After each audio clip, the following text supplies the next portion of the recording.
Okay, let's just dive right into this. Welcome to This Explainer. Today, we're doing something honestly incredibly fascinating. We are going to put a massive magnifying glass over a highly concentrated, intensely raw slice of internet gym culture. I mean, if you spent any time on social media, you know exactly what I'm talking about, right? You've definitely scrolled past thousands of those short, loud, fast-paced fitness clips. They're literally everywhere. But today, we're going to freeze frame just one of them. Just a mere 10 seconds of raw, unedited viral bravado, just so we can figure out its underlying philosophy. Like, why does this type of intense messaging resonate so deeply with millions of people? What's the psychology hiding behind all the sweat and the yelling? Well, by breaking down this one viral mantra, we're going to understand the global mindset of extreme fitness subcultures. So get ready, because this is going to be a totally captivating look into the modern psychology of physical transformation. All right, here it is. This is the complete, hard-hitting quote we're analyzing today. It goes like this: "The body isn't built just like that. The body has to be given pain. What do you say you eat protein? Try eating 1 spoon. You won't be able to move for 4 days." 10. Now, what's genuinely interesting here is the sheer density of the messaging. In just a handful of words, the speaker manages to establish the strict philosophy, challenge you, the viewer, gatekeep the entire fitness lifestyle, and issue this wild, completely hyperbolic threat right before ending on a totally abrupt note. It's chaotic, it's aggressive, and it instantly plunges us into the mindset of the viral bodybuilder. Over the next few minutes, we're going to tear this quote apart, piece by piece, to see exactly how it works and why it hooks a focused learner who's just scrolling through their feed.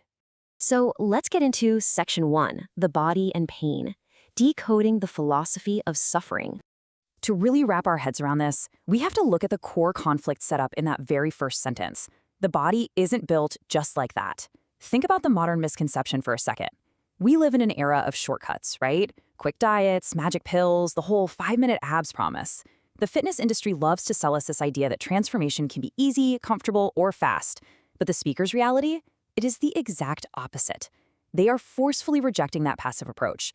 In their world, the body absolutely must be given pain. There's no passive growth here, no easy route. And honestly, that stark contrast is exactly what makes the message so magnetic. It strips away all the marketing fluff of the modern wellness industry and presents physical transformation as this absolute, uncompromising battle. It's a reality check, and it's delivered with a sledgehammer. So the crucial point here is how we define that word pain. In the original Hindi source text, the word used is kasht, which carries a really heavy connotation of enduring hardship, suffering, and deep physical sacrifice. Now, if you look up pain in a standard dictionary, it's just described as an unpleasant sensory experience, right? Something a normal person actively tries to avoid. But in this viral fitness subculture, pain is flipped completely upside down. It is never viewed as a negative side effect. Actually, scratch that. It's more like the mandatory currency for physical growth. You want bigger muscles? Well, you have to pay for them with suffering. It is a transaction. By framing pain as a necessary input rather than a negative output, the speaker elevates the simple act of working out into this heroic, almost mythical endurance test. You aren't just exercising, you are conquering suffering. All right, moving right along to Section 2, the hyperbolic protein claim, intimidation as motivation. Let's look at the second half of that quote. I want you to genuinely consider this question for a second. What do you say you eat protein? Try eating 1 spoon. You won't be able to move for 4 days. Now, will eating just 1 single spoon of protein truly leave you paralyzed for half the week? I mean, of course not. Biologically, scientifically, it's a completely absurd statement. Protein powder is literally just food derived from milk or plants. So why say it? Why make such a wildly exaggerated claim? Well, because this isn't about nutrition at all. It's about establishing dominance. It's a flex. The speaker is using intimidation as a form of motivation. By claiming that their specific level of fitness, or maybe the intense protein they consume, is so incredibly potent that a normal person couldn't even survive a single spoonful, they're drawing a massive line in the sand. They are separating the hardcore insiders from the weak outsiders. It's a really fascinating psychological tactic that challenges the viewer's ego right out of the gate. And look at the specific timeline they chose to use. 4 days. They didn't say an hour. They didn't say a day. They specifically anchored this hyperbolic threat to the number 4.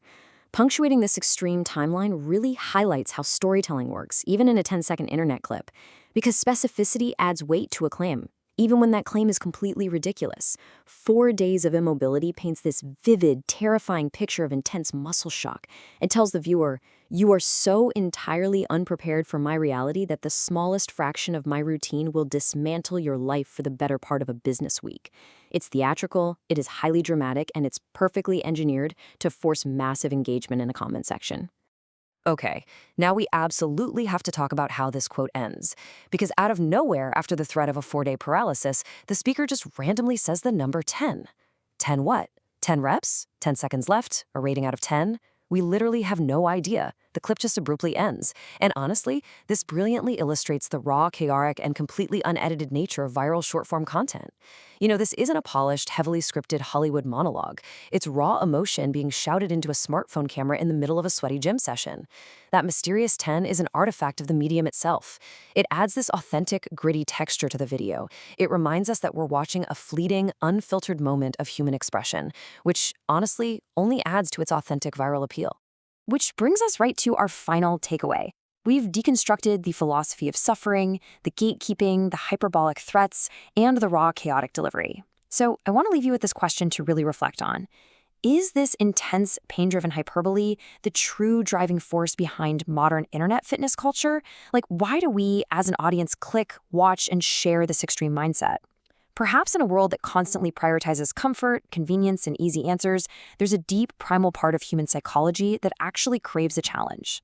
Maybe we're drawn to this exaggerated reality because it reminds us that true transformation still requires grit, effort, and, yeah, for sure, a little bit of pain.